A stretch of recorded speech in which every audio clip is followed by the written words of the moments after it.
Yo, what's up? This is Leo for Actualized.org, and today I wanted to talk about the issue of fear and how fear can be holding you back from really achieving a lot of the success that you might want in your health, career, relationships, etc. areas in your life, and some ways to reduce fear. In fact, one really good technique for this that I found is by simply asking the question, what's the worst that could happen? So I ask you, what is the worst that can happen of the thing that you fear the most? If you dig into this, what you'll tend to find is that the worst case scenario is really not as bad as you make it out to be, or that it's not as likely to happen as you make it out to be, or that really that that underlying fear that you have is rooted in something even deeper, and even deeper fear that pervades everything that you do in your life. And finding that and then working on that and sorting out the inner demons around that really deep-rooted fear is, I think, one of the best self-development things that you can do for yourself, because it will unblock a lot of obstacles for you in your life, because how you do one thing tends to be how you do another thing, because it's all motivated from someplace deeper within. So what are the key questions that you should ask yourself when you're fearful about something? For me, fear comes up when I have to make decisions. For example, one really big decision I had to make lately was moving here to Vegas. Right now I'm sitting in a little park area outside my apartment in Vegas, and this is where I live now. But I used to live in Dallas, and I made that transition just earlier this year. And for me, it was a really big shift in my direction in my life and what I was doing, and also pretty substantial move across the country. It was like 1,200 miles from Dallas to Vegas. So I have to move everything over. My family was back in Dallas. Girlfriend was back in Dallas. Friends were back in Dallas, and I really had nothing that I knew here in Vegas. So I was moving to someplace that was fresh and kind of a clean slate for me. So for me, that was a really tough decision. In fact, at that point, I was still going through my coach training, and interestingly enough, I had a coach that I was working with through the training process, and one of the issues that I discussed with him was this Vegas decision.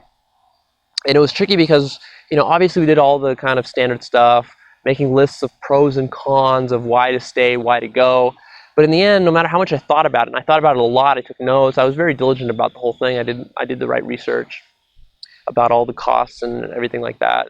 And I had stayed a month in Vegas the prior year, so I was kind of familiar with what I was getting myself into.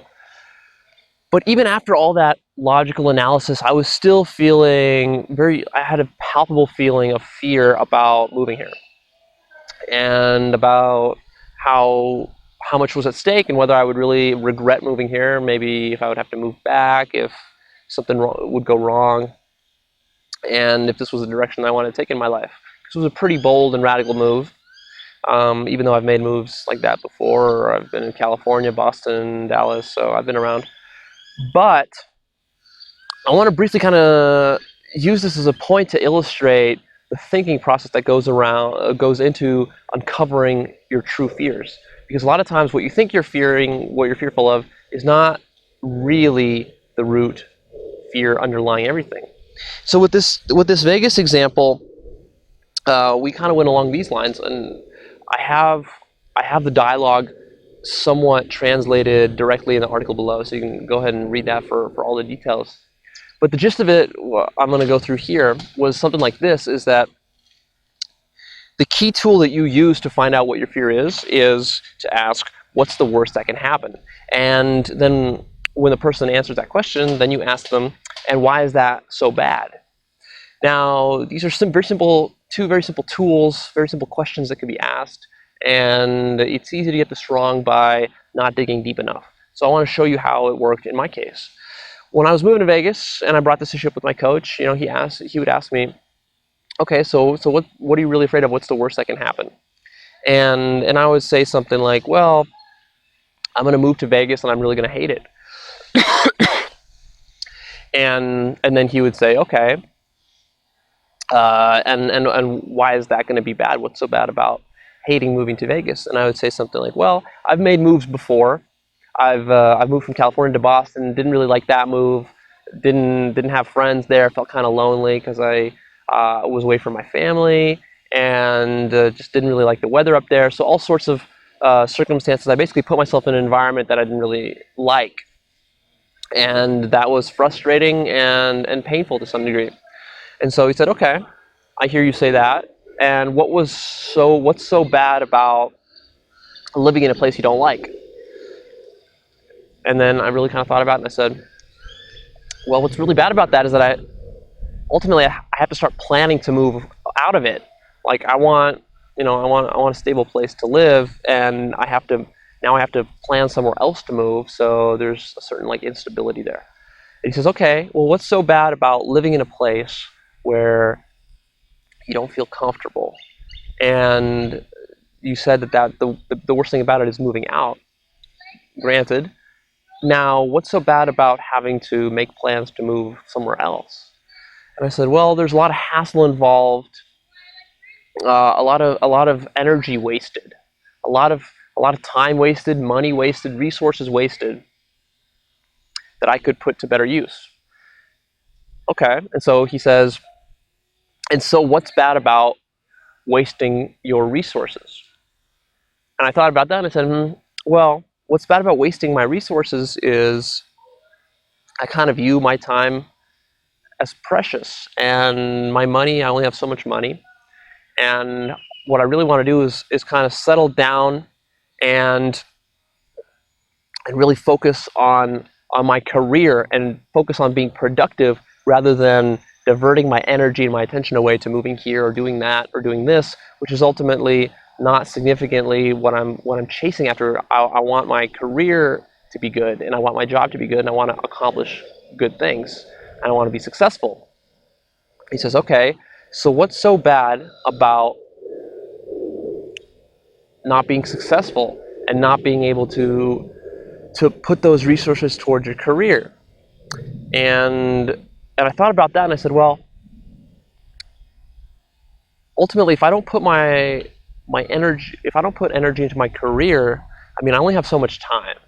My life ultimately is pretty short. At least I tend to think of it that way. And I have only limited time on this earth to accomplish what I want to accomplish, to set out and make a difference, the kind of difference that I'm proud of, the kind of difference that I want to make, so that I'm proud of my life.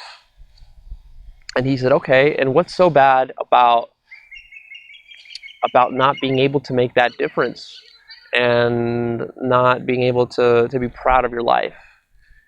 And I thought about that and I said, well, that's probably the most important thing to me, is to live what I think is a meaningful life and to make some sort of positive contribution that I'm happy with, some sort of creative contribution where I don't just live a life and then die with regrets of not having done anything amazing in it, and not having contributed to it somehow in a creative way, in a productive way. And that was it right there. You know, that was, at that point we kind of hit rock bottom and we hit the underlying fear. And see, what happened there is we went through this process just asking the simple question, what's so bad about that? And what's so bad about this? And what's so bad about that? And what's so bad about this? And ultimately what you get to is you get to something very deep. And in my case, it was really a fear, not of moving. It was more a fear of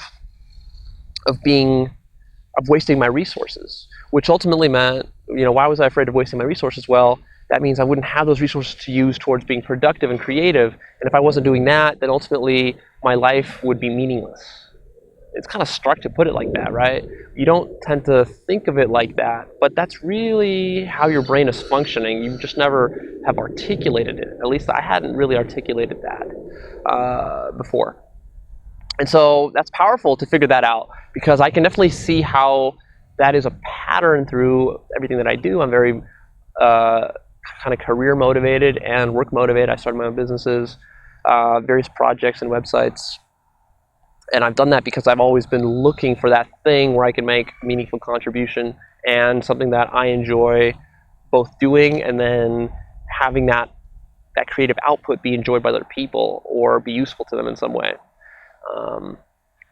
So that was kind of the root fear that I had.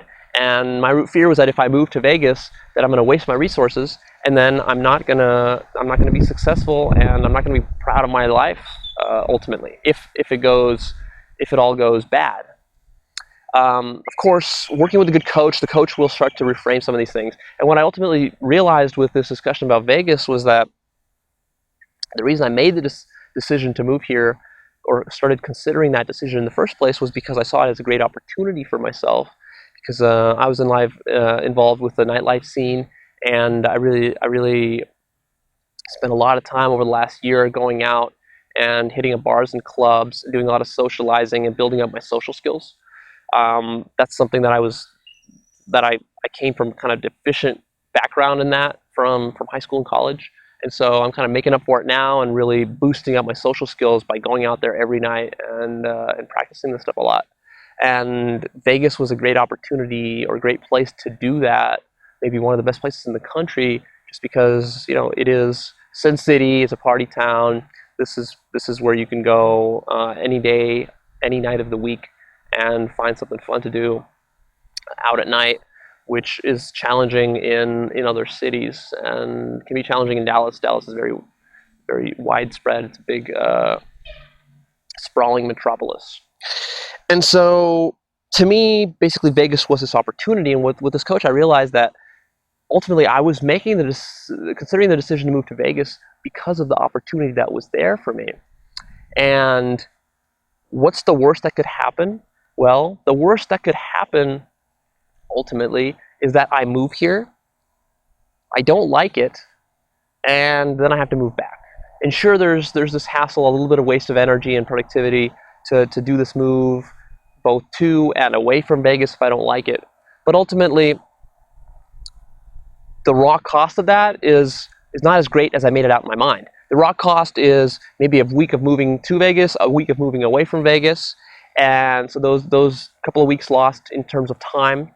But then, of course, just the cost of moving. It was costing me about $4,000 to move to Vegas because I had to pay some lease breaking fees to my apartment, and then it would cost me about $2,000. I calculated to move back out of Vegas to Dallas, and so total that's $6,000. And when I really thought about that, I thought about it in that light, and I said, well, you know what? What am I ultimately doing? If I move here, I have a lease term for at least a year, so I have to stay in Vegas for a year. That's fine. And I'm going to lose 2 weeks of my time moving, plus I'm going to pay $6,000 potentially on this endeavor. And when I kind of stacked the scales like that, I saw that moving to Vegas was actually an amazingly cheap opportunity for me. So for $6,000 and some hassle, some time of moving, I basically got to live in Vegas for at least a year.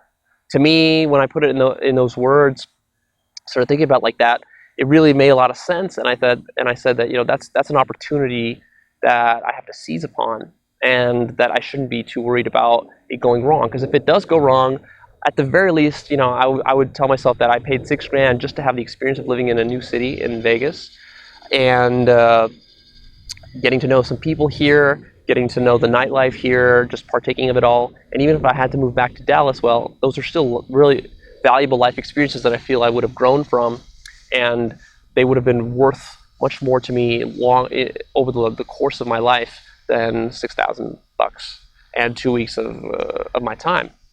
So once I started seeing it that way with the help of my coach, then the decision really became very clear, and a lot of that fear subsided. So the lesson from all this is to really dig into your fears and to try to ask yourself what the worst case scenarios are for you.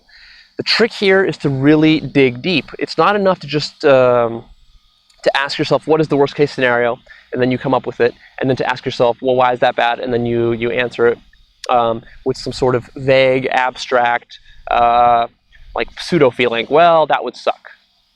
That would suck. Well, what you really want to do when you're doing this, and you can do this as an exercise by yourself, you don't need a coach per se for it, is you can sit down, and whether you're facing a big decision that you're afraid to make, or you have some other fear that's there, really ask yourself, what's the worst case scenario here?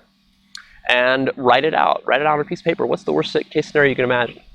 And after you do that, ask yourself, so what? So what's really horrible about that? And your mind is going to come up with some sort of generic initial answer. And what you're going to want to do is you're going to want to persist, and you're going to want to say, okay, well, I hear that, and then ask the question just simply again, what's so bad about that thing?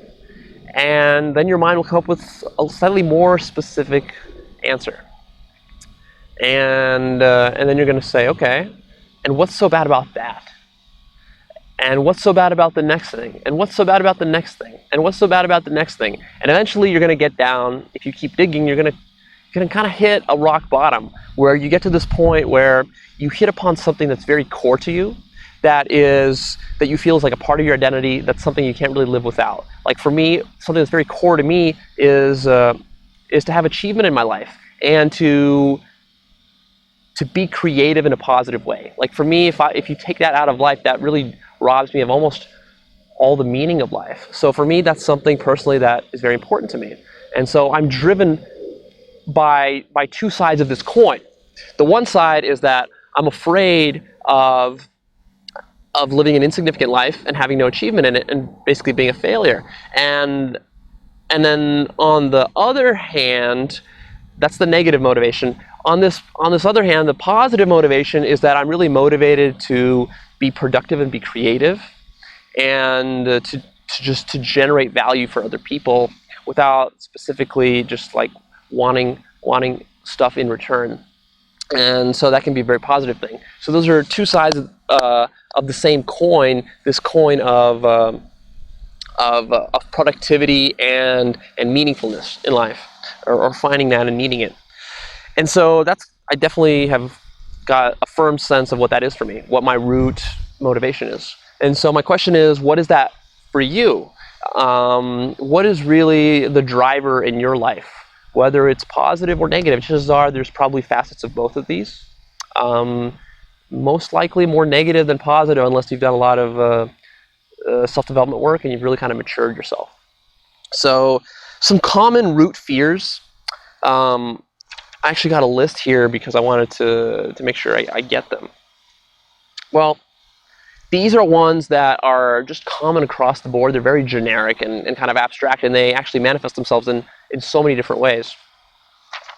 Well, one of them for sure is fear of being being insignificant or having a meaningless life. Just finding meaning in life is important for people. Fear that you are unlovable. Fear that you're not good enough or smart enough. Fear of going broke. Fear of rejection by others.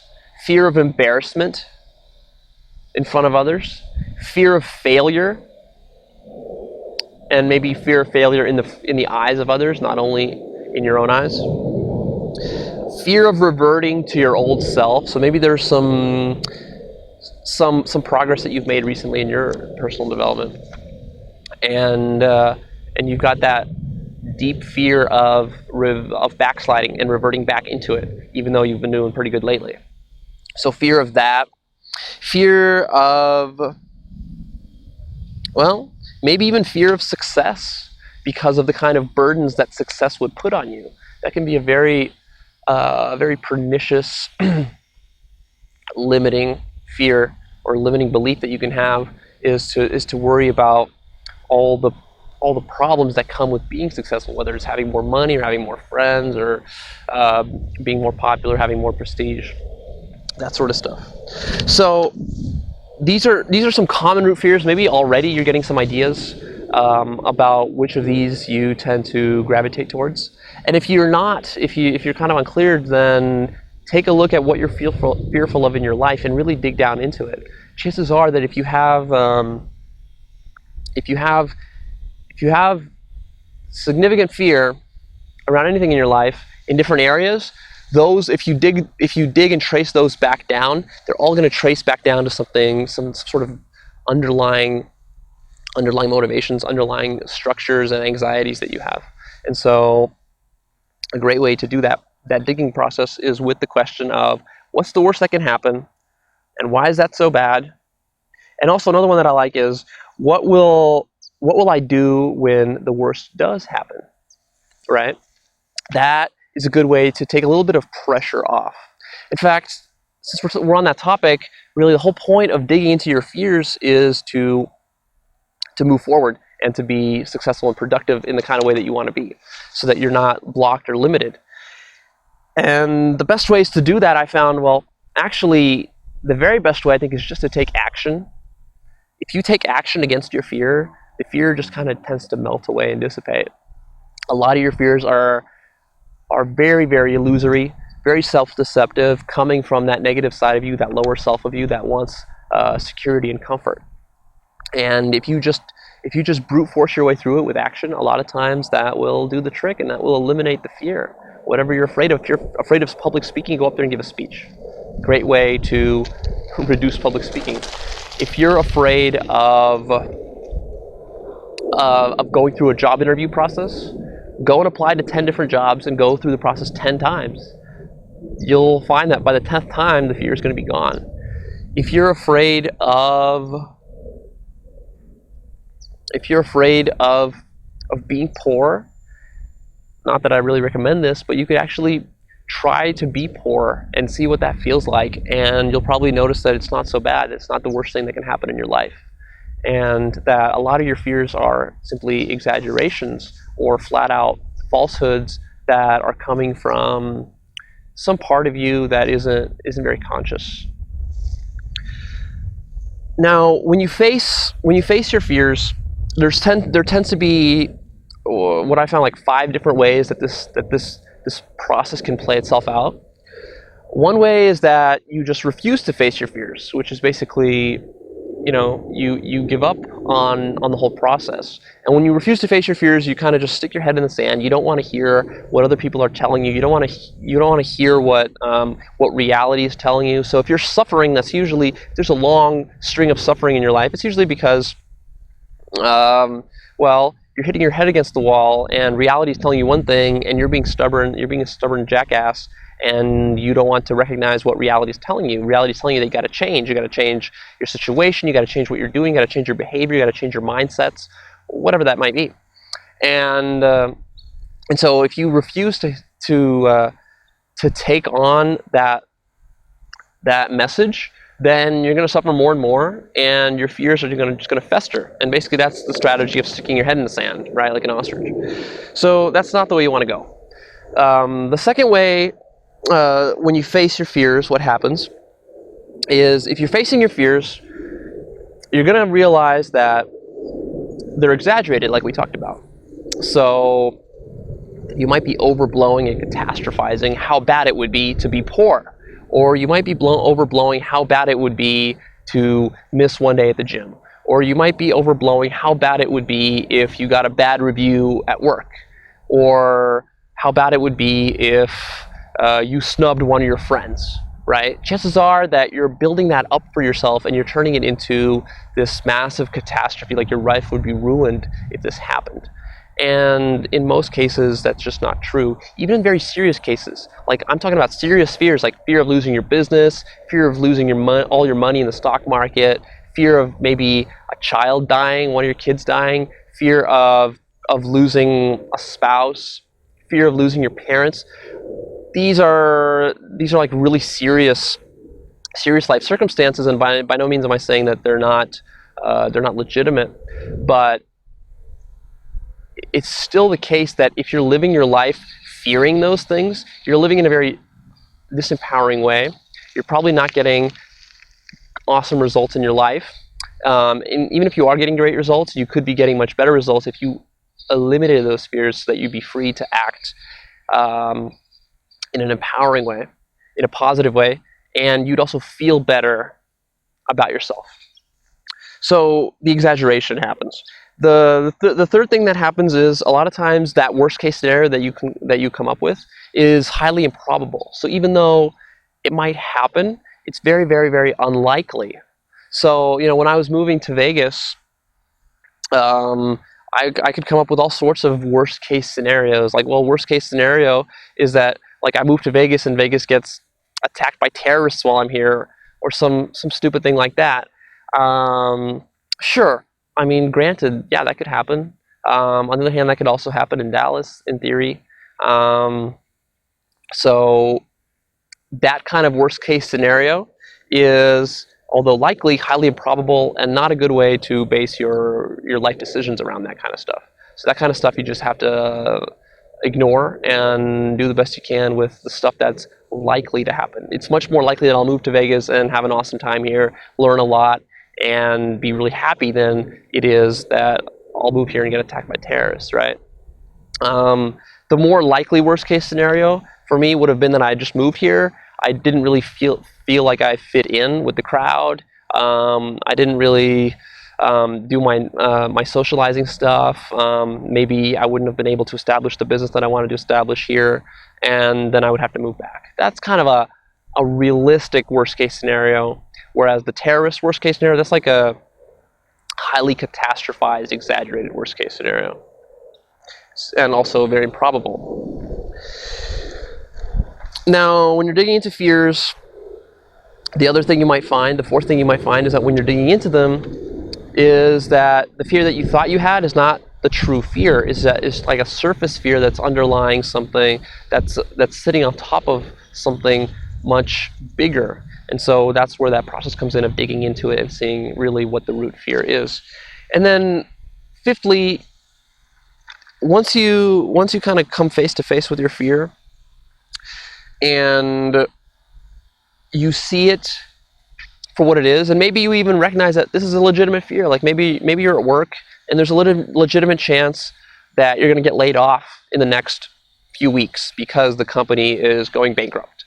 That sounds like something that's mostly out of your control if you're just an employee, and something that you just have to kind of accept whether it's going to happen or not. And in that case, you could go about those 2 weeks and the rest of your life, while you're still at that job, really fearful about it.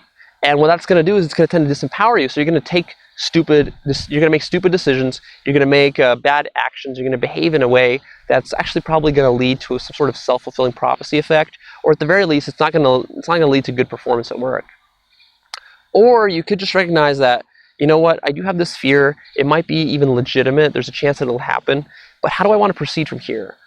Do I want to proceed in an empowering way, or do I want to proceed in a kind of a victimized, hopeless mindset that comes with always being fearful? And if you want to get the best performance out of yourself, then always the empowering way is the best way to go. And also, it makes you feel good to be empowered rather than always anxious and worried about worst case scenarios and all that nonsense. So about worst case scenarios, there's just kind of a caveat that I want to make about this, and that is that it really helps to do this exercise, this whole digging in and asking yourself what's the worst that can happen and what's so bad about that. Helps to do that by yourself if you're in a very kind of high consciousness state, in a relatively empowered state, and not in a desperate, emotionally weak, low willpower, low consciousness kind of state. Because if you tend to be a habitually negative thinker, then, and I ask you, or you ask yourself, what's the worst thing that could happen, you're going to tend to dig a hole that you can't dig your way out of. It's almost like if you're going to use these tools, you go balls to the wall and you use them full on, like 100%. Use them to get to the bottom of your fear. If you use them half-assed, if you go only a little bit, if you like dip your toe in the pool, what's going to happen is you're going to make yourself feel worse. You're going to ask yourself, what's the worst case scenario? You're going to come up with something that's very unlikely and irrational, and then that's just going to make you feel bad, and you're not going to be able to kind of prop yourself out. That's why having a coach sometimes helps when you're doing this, because the coach is objective and they're not connected to it, so they can always pop you out, and they can be careful to watch out for that kind of negative thinking and challenge you on some of those limiting beliefs that you have and assumptions that you have that might be holding you back. If you do attempt to do this yourself, just beware that if you do have kind of a pattern of thinking negatively, you might want to avoid this entirely, or do it at a point where you're feeling stronger, and make sure you dig all the way so you get the full benefit of finding out what your root fears are. it's a tricky process because it's easier to stick your head in the sand, right? It's always more convenient to stick your head in the sand and never address your fears. And if you do that, that's like putting a Band-Aid over a broken leg. It might even stop the bleeding for a little bit, and it might make it kind of look better and mask the fact that there's a bone sticking out of it or whatever. But in the end, it's not the best approach. And what we're all about here with Actualized.org is how to get you sustainable long-term success in whatever part of your life that you want it in, and also fulfillment and good feeling. And the best way to do that is to spend your time digging into your fears, even if it's painful, so that you can release that pressure off of yourself. And you'll find that when you're doing these exercises, at first it might be kind of challenging, but as soon as you really look into that fear, you're going to find that it's not as menacing as you thought it was, and that the fear of the fear was worse than the actuality of the fear coming about. So I encourage you to ask yourself what you fear the most right now in your life, and go through and dig into it and see if you can get to the bottom of it, so that you can start to release some of that suffering and start to live in a more empowered way and feel much better about yourself.